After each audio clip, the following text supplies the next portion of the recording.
It is difficult to get a man to understand something when his salary depends on his not understanding it.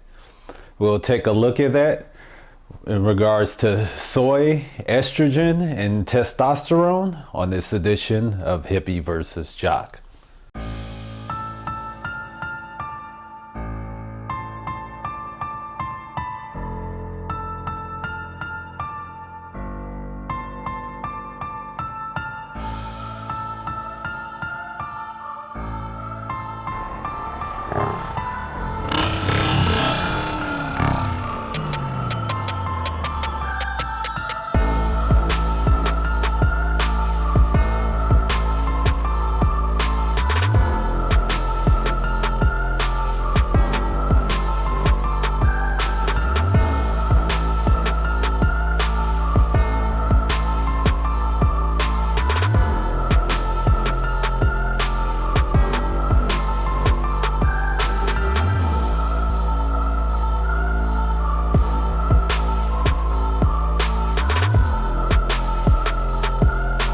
Alright folks, just gonna go ahead and put together this video real quick.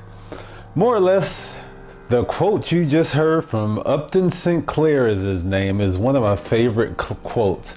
Can it be applied to people who tend to push an agenda, or people who have products in which they wish you to purchase for one reason or another, and somehow we turn our heads on what may or may not be the facts. More than a few things about soy.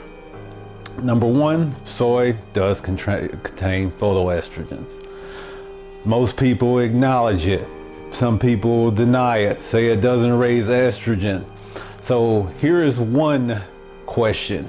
Number one, why do they have estrogen therapy for women low in estrogen if when they take soy, it's just going to be basically dumped out of their system? There are actually therapies which they use soy instead of a drug in order to keep their women's estrogen happy.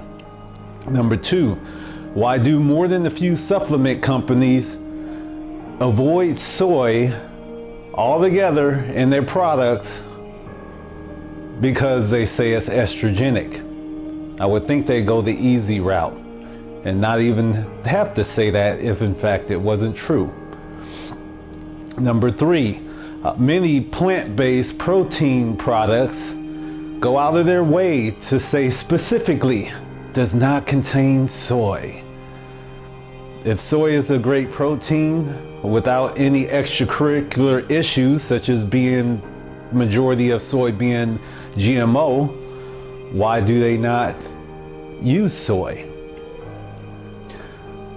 Long story short, folks, I don't have any specific agenda. I'm just looking for what may or may not be healthy as far as the human body is concerned, and whether you make the choice to go vegan, go raw, buy a particular supplement, honestly, I don't really care.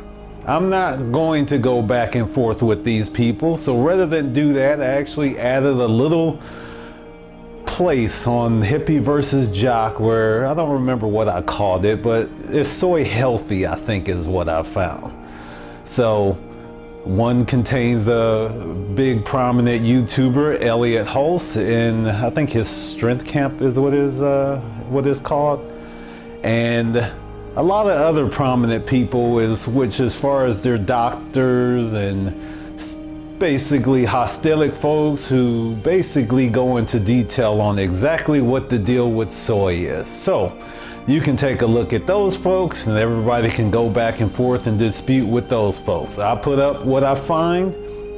I also don't mind looking through studies to try and validate it, but also don't rely solely on studies for one reason and one reason only.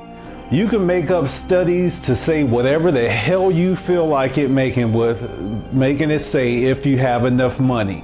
And to give you guys an idea of a study that went absolutely south, and they did it as a hoax just to see if things would be peer-reviewed and stuff like that, and it's called the chocolate diet hoax, in which a couple of guys decided to pay the money to I want to say some sort of journal, which things were supposed to be peer-reviewed, and somehow, some way, this big thing where you supposedly could lose 10 pounds or X amount of pounds over a chocolate diet all of a sudden became the big thing. And then all of a sudden they revealed that it was a joke. So I'll put those studies and links in the descriptions for the various things I've spoken about. And I'll actually see about putting it on the end of this video also. You guys can take a look into the stuff yourself. Again, no agenda here. Just looking for ways people can take a look at maybe becoming the healthiest version of yourself. You make your own decisions on what you decide to put in your body, because honestly, that's none of my business. And thanks for watching.